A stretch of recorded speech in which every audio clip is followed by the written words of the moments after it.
почитуван господин Шидер, господја Мираковска, почитувани дами и господа, членови на Европскиот и Македонскиот парламент, почитувани медиуми. Имам исклучителна можност и на оваа сесија на Мешовитиот парламентарен комитет да дискутирам со вас на една особено значајна тема, како што се медиумите и граѓанското општество. На почетокот сакам да истакнам дека Законот за аудио и аудиовизуелни медиумски услуги беше изменет со цел да се транспонира директивата на Европската Унија за аудиовизуелни медиумски услуги од 2018 година и како и да се имплементираат релевантните европски стандарди, овозможувајќи на земјата да продолжи соучеството во програмата Креативна Европа, тоест нејзината подпрограма за медиуми. Воедно, во однос на финансиската независност на јавниот сервис, со последните измени и дополнување на законот е предвидено финансирање на јавниот сервис со 1% од реализираните даночни приходи, утврдени во последната донесена завршна сметка наменати за финансирање на радиодифузната дејност, од кои 80% се за македонската радиотелевизија, со што се поддржува законското решение за обезбедување на независноста на јавниот медиумски сервис. Што се однесува пак до слободата на изразување и медиумите, Македонскиот устав предвидува слобода на изразување, вклучително и за медиумите. Според Сдруженијето на новинари на Македонија, сепак, владата покажала недостиг на капацитет ефективно да ги санкционира прекршувањата на правата на новинарите и да ја заштити нивната безбедност. Состојбата со медиумите и известувањата и понатаму продолжија да бидат во голема мера поделени по различни линии, додека бројот на независни медиуми кои активно изразуваат различни ставови без очигледни ограничувања продолжува да се зголемува. Комисијата за спречување и заштита од дискриминација и граѓанските организации регистрираат значителен пораст на говорот на омраза, вклучително и на социјалните и некои традиционални медиуми. Исто така, Сдруженијата на новинари посочуваат и на случаи на наводни закани и малтретирање на новинари. Во оваа смисла, јавното обвинителство Скопје потврди дека назначило обвинител да служи како лице за контакт во врска со случаи во кои се вклучени новинари и да следи случаи во кои новинарите се појавуваат како оштетени страни, сведоци или престапници. Задржувајќи се уште малку на легислативата, сакам да истакнам дека на 17 ноември минатата година парламентот едногласно го усвои Законот за граѓанска одговорност за навреда и клевета, со кој се воведе значително намалување на казните за медиумите и за новинарите во тужбите за клевета. Законите кои го ограничуваат говорот што поттикнува национална, верска или етничка омраза, исто така ги опфаќаат печатените и радиодифузните медиуми, објавувањето книги и онлайн весниците и списанијата. Комисијата за спречување и заштита од дискриминација и граѓанските организации сепак повторно ќе апелираат дека постои значителен пораст на одредено изместување од оваа рамка, вклучително и особено на социјалните мрежи. Сепак, сакам да истакнам дека во законот се забранува говор кој поттикнува национална, верска или етничка омраза и овие казни кои што се предвидени се сериозни прекршочни, со прекршочни последици. Поединците во Македонија може да ја критикуваат владата јавно или приватно.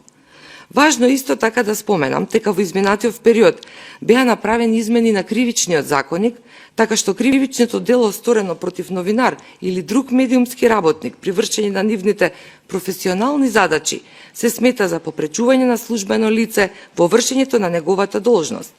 Овие кривични дела се гонат по службена должност од страна на јавното обвинителство. Сепак, овие напори во реалноста не докрај ги заштитуваат медиумите и новинарите, зашто сведочи парадоксалното самоволие на судот од 10 ноември оваа година, што представува правен преседан кој сериозно ја загрозува слободата на говорот во Македонија. Имено, посочувам во делот на пресудата која беше изречена во врска со судската пресуда донесена од судиката Јованка Спировска-Банева во случајот Фероинвест против ИРЛ за сторијата заговор против воздухот. Во образложението на пресудата, судиката Јованка Спировска-Панева посочува дека истражувањата на ИРЛ не смеат да се публикуваат пред граѓаните, туку треба исклучиво да се користат за внатрешна едукација на вработените. Односно, според судиката, уредничката на Сашка Цветковска и тимот на ИРЛ не се новинари и не се медиум. Судиката оцени и дека морала да го заштити приватниот интерес, а не колективниот, и го повика Министерството за правда да забрани ИРЛ да врши дејност, односно да ја укине. Почитувани, ваквата самоволна пресуда месецов предизвика големи реакции во македонската јавност, особено помеѓу новинарската фела и активистите и експертите што се залагаат за слобода на говор и изразување.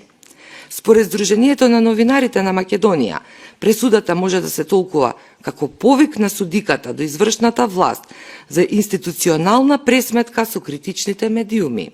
Цитирам: "Овој опасен судски преседан штети на независноста на медиумите и истиот е во колизија со Советот на Европа.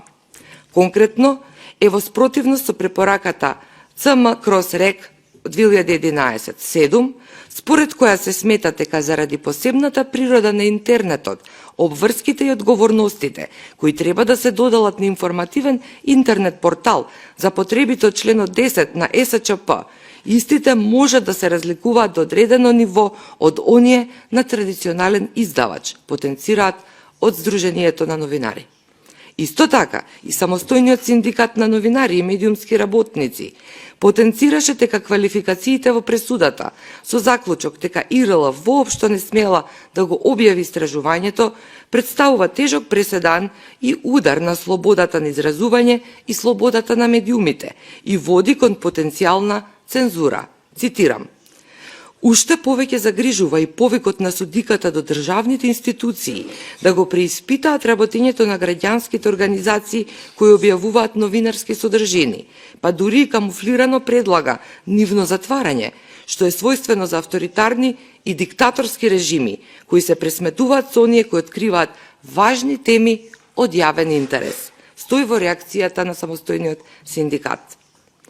Дозволете да го искажам и моето лично мислење, дека ние сме цврсто решени да станеме дел од Европската Унија и од тие причини неопходно сметаме дека треба да се почитуваат меѓународните стандарди за медиумските слободи и тука нема да може ниту една санкција, ниту злоупотреба на јавните позиции да го спречи правото на говорот на медиумите во Македонија.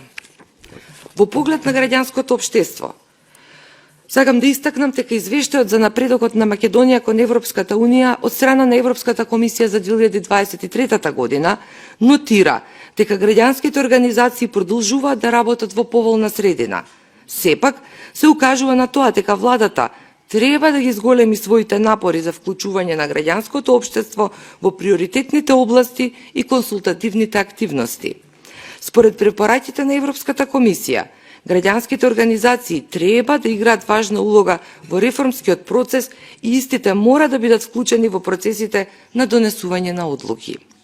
Правната и финансиската рамка треба се уште да се подобри и да се спроведе во пракса. Потребно исто така и Советот за соработка меѓу владата и граѓанското општество да продолжи со своите активности.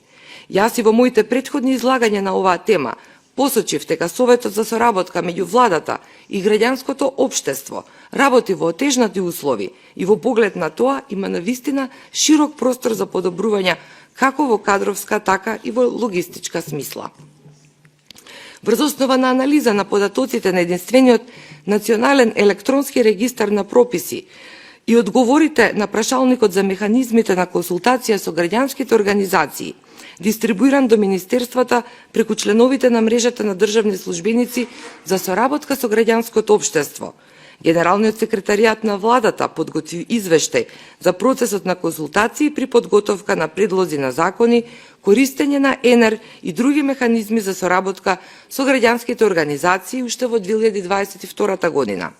Од вкупно 26 работни групи, формирани од страна на ресорните министерства за подготовка на предлози на закони, За 12 предлози на закони или во 46,15% од формираните работни групи биле вклучени представници на граѓанските организации. Според одговорите на прашалникот, 20% од министерствата сметаат дека придонесот на граѓанските организации во креирањето политики е задоволителен, 16,67% сметаат дека придонесот бил суштински, 15% од министерствата оцениле дека е недоволен, а 48,33% не се изјасниле по ова прашање. За крај, би сакала да завршам со една особена суштинска порака која гласи: слободата на говорот не е награда за добро однесување. Така функционираат само затворите. Ви благодарам.